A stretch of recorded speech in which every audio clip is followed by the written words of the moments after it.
Hey everyone, welcome to Reddit Readout. Today we are checking out I Don't Work Here Lady. Story 1. I'm in soccer uniform lady. When I was kid my parents always wanted me to be active after school, so I joined baseball and soccer teams since I loved the sports. At 14 years old I had been playing for a soccer team we called the Purple Punks and we were enjoying our third league championship win. All my teammates celebrated on the field as a team for a while before all going off to celebrate with their own families. Mine decided we would go to a fancy Mexican restaurant where they made the guacamole at the table. Now for this story you must know that I was adopted from South America and both my parents are white. Anyways, as we sat down for dinner at a nice table my mom told me to go wash my hands before dinner. Not a problem, time to find the bathroom. As I was looking for the bathroom, a really old white lady with what I can only remember as Great Gatsby era gown on grabbed me tightly by the arm and sternly asked me for more chips and salsa. All I could get out was "Hey," before she cut into me for a couple seconds about being stupid and learning the language. As this went on I struggled to get my arm away from her, but she kept her talons clamped onto my arm and raised up out of her seat and demanded to see a manager.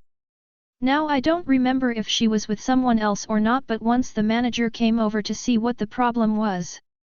That's when two other elderly white people came over and told him I should be fired for talking back to a customer. I couldn't believe it. I'm 14 years old in a black and purple soccer uniform. I still had my AstroTurf cleats on. Now that being said, if the restaurant had been soccer themed I might have understood, but all the waiters were in white shirts and black vests with black slacks. The manager was in a tailored suit. How did she think I was an employee anyways? The manager kept telling them that I was in fact a child and did not work for the restaurant. He had to repeat this multiple times and in different but increasing volume because she would not let go of me. It took my father and mother to both stand up and race over to the old lady and scold her like an old dog. They explained that I was their kid and that we were here to celebrate, but if the old lady didn't let go of me then they were here for problems. They threatened legal action against all the old white people helping her for hate crimes as she was digging her bird-like talons into my arm as she held onto me, and then said they would do the same to the restaurant if they didn't kick her and her lackeys out of the restaurant. She started to get cartoonishly upset and tried to speak, but my father told her in a very stern and threatening voice that his brother and father were both Supreme Court judges and he couldn't wait to take everything she had. Not true, but he was also in a tailored suit.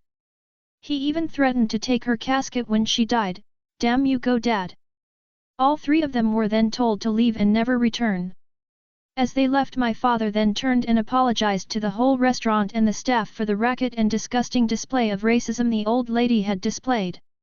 As I scanned the restaurant sheepishly, in fear that every hated me for this disturbance, I could see a few smiles and heard even a few tables clapping.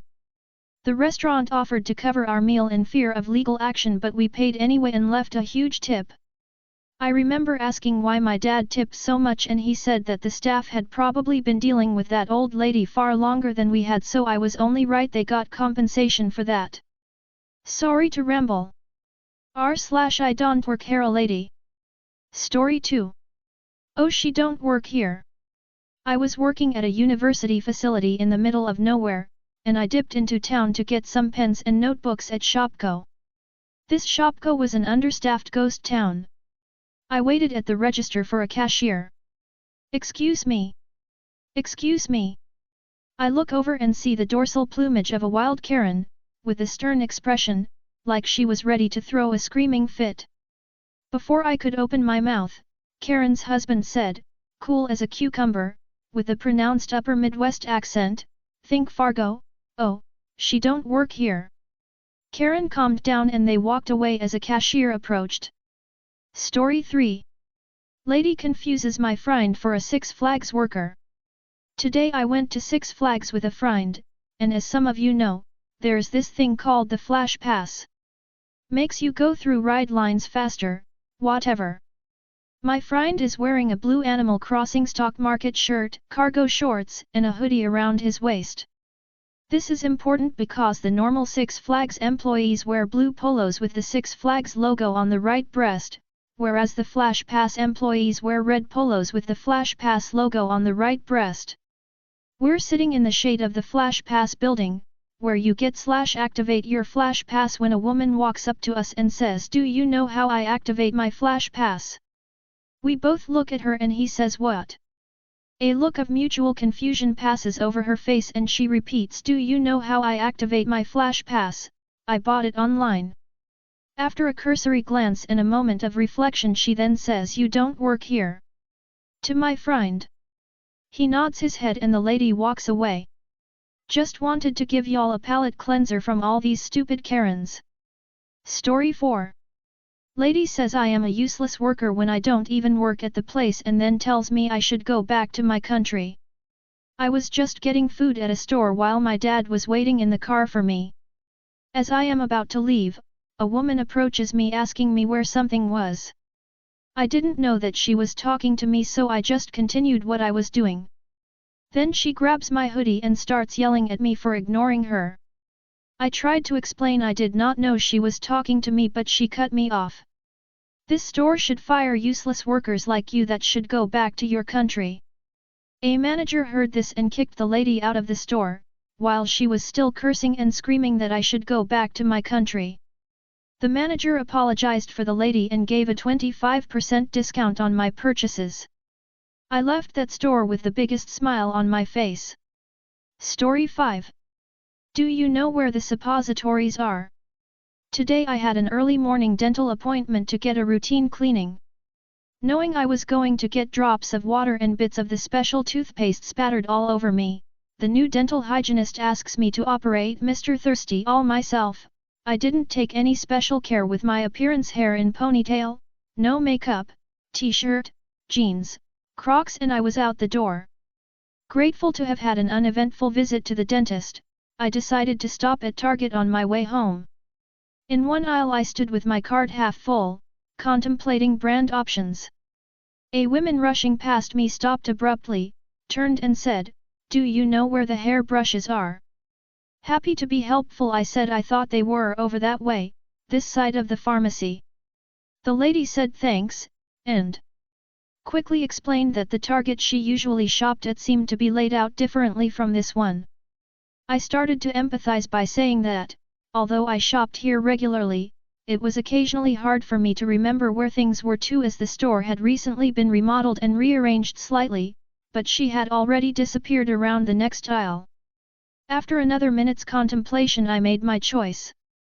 I put the unwanted items back and was turning to put it in my cart when I heard a soft "Excuse me? Do you know where the suppositories are?" Rather surprised, I turned back toward the voice and saw an older lady timidly looking up at 5 feet 2 inches me from the other end of the aisle. Not wanting to cause her any embarrassment with further questions, I said, "Did you try the pharmacy area?" She shook her head, "No," and I firmly said that's where I'd try. She ducked her head and quietly started back around the end of the aisle. I turned back to my cart again, about to head on to the next aisle of shopping and internally shaking my head in wonderment as to why another shopper would ask a total stranger where such a personal item was. Then I happened to look down and saw myself, red Crocs, bright red t-shirt. I left the store ASAP. Story 6. I'm holding a baby. This one's short, not really any drama. But seriously? I was shopping in Wally World, looking for detergent, baby on my hip, and grocery bag over my other shoulder.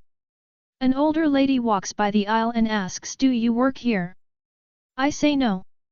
She goes, "Are you sure?" I tell her I'm holding a baby. She grumbles and walks away. Why don't they take no for an answer? Why push when someone says no? I don't work here. Especially when they clearly don't. I don't understand it. Story 7. It happened. Wow. It was a typical Saturday afternoon, and I had decided to do some shopping at my local mall.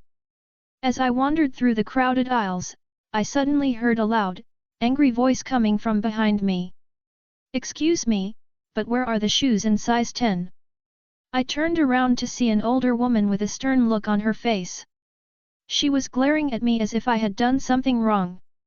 "I'm sorry, ma'am," I replied. "I don't work here." "Don't lie to me," she snapped. "You're wearing a blue shirt, just like the employees. I looked down at my shirt and realized that she was right. I had coincidentally worn a blue polo shirt that day, which happened to be the same color as the uniform worn by the mall employees. "I'm really sorry, but I promise you, I don't work here," I said, trying to defuse the situation. The woman scoffed and muttered something under her breath before storming off. I shrugged and continued on my way. But as I walked through the mall, I noticed that more and more people were mistaking me for an employee. It seemed like everyone was asking me for help with something, from finding a specific store to getting a refund on a purchase. At first, I tried to explain that I wasn't actually an employee, but no one seemed to believe me. After a while, I started to feel a little bit like a superhero, swooping in to save the day and help people in need. But eventually, I started to feel a little bit tired. It was exhausting constantly being mistaken for someone else and having to help people with their problems. As I made my way to the exit of the mall, I finally caught a glimpse of my reflection in a store window. I realized that my blue polo shirt really did make me look like an employee, and that maybe I had been unwittingly playing the part all day long. As I stepped outside into the sunshine, I breathed a sigh of relief. It felt good to finally shed the mantle of the accidental mall employee and just be myself again. And who knows, maybe someday I'll go back to the mall, this time wearing a different color shirt. Story 8. I was expecting an IDontWorkHereLady moment but instead I got. I love this sub, but it does make me a bit hypervigilant for I don't work here moments. I was shopping with my partner at an Asian brand lifestyle and homewares shop, and being Asian myself, I'm used to seeing glances out of the corner of my eye of other customers scanning me to determine if I'm a worker. I see a lady making a beeline for me and I began to turn, expecting her to ask me for help. She did want help but not the way I expected. I notice she's holding a jumper above her head awkwardly and she says she's really sorry, but she has gotten a thread from her jumper caught in the clasp of her necklace and was afraid that she would break one or both of the items if she just yanked it off. Of course I helped her get untangled. After, she thanked me and said her husband was an idiot because she had been following him across the store asking him to help her and he hadn't noticed so she just ended up asking me. It was only then that hubby turned around and asked her what she was doing. She put the jumper back and stared daggers at hubby as they walked out. I returned to shopping and waiting for when I do get a proper IDontWorkHereLady story. That's all for today. Please don't forget to like and subscribe.